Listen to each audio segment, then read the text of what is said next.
Hello everyone, welcome back to my channel, Professor Carla speaking. It's been a while, but to compensate you, today I brought a book that besides being very dear to my heart, it's also a powerful one, controversial, tricky, and challenging. I am talking about Brazil by John Updike, the American author John Updike. I've been reading and studying Brazil for so long now. It was also part of my PhD dissertation, and I also wrote a book about Brazil. I got some grants to carry on with the research on it, and I've been talking about it in conferences all over the world and even here in Brazil during my classes. And so this book was published in 1994, as I told you, and tells the story of this poor black boy from the slums of Rio de Janeiro, Tristão, and the upper class white girl Isabel, who meet by chance one day on Copacabana Beach here in Brazil. So the book is set in Brazil and the characters are Brazilian. That was something very different from what John Updike used it to do because he wrote about the United States. As I told you in another video about a book called The Terrorist. Remember that? Called The Terrorist. So this Tristão and Isabel, when they meet, they fall instantaneously, and then they go to their families, and because of their families are against their union, they run away. They flee to Brazilian lands and regions, and they go to São Paulo, Brasilia, Goiás, to the rainforest, to the Amazon region. And while they take 40 years doing that, so we have the adventure, the love of the adventure of this couple for 40 years. But while they are doing that, we see Brazilian history, historical aspects are shown, the culture from different regions of Brazil. But besides being all of that, there was also magic realism, and there was something very different in this book.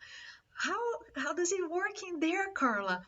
For example, we have the color swap. Tristan and Isabel, yes, they exchange colors. Mm, that was something. And they also meet some pathfinders, bandeirantes, as we say here in Brazil, in the forest.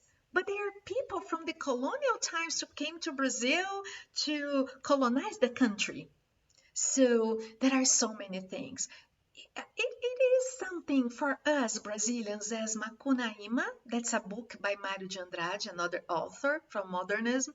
So it looks like Brazil has this Macunaíma-like way of showing the story, we could say.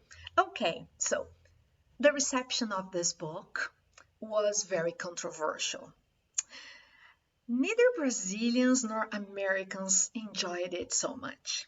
Brazilians even worse because in 1994, Brazil, the country, was leaving its condition of underdeveloped country to in development country. We were entering a globalized world. So can you imagine a story full of magical elements and the past and stuff like that was not something Brazilian readers would like to see from John Updike, okay?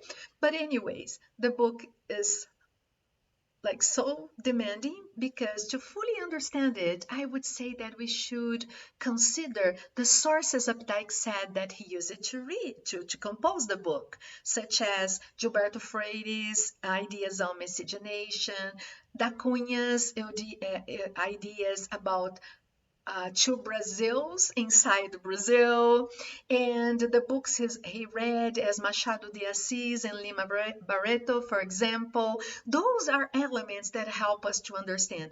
Or as I propose, we could also see the way the United States, that is this protagonist in the center of globalization, looking at the South and seeing itself as a mirroring some issues that are hard to deal because we talk about inclusion, but does it really exist? No. I would say not so much here. Not so much there, maybe? Okay, it's up to you. You tell me. Read this book. I'm not going to read an extract today as I used to do because I talked more about it, but then I invite you to read Brazil. And I could be talking about Brazil for hours with you. And I would be so happy if you left a comment over there, if you discuss, you send me messages as you always do, and then we can discuss this book. You can tell me if you liked it, enjoyed it, or not. It's everything is possible when we talk about this book that is very different, very seductive, and very nice to be read. So enjoy your next reading, enjoy Brazil, and let me know your opinion, okay? Thank you so much, and see you next time. Bye bye.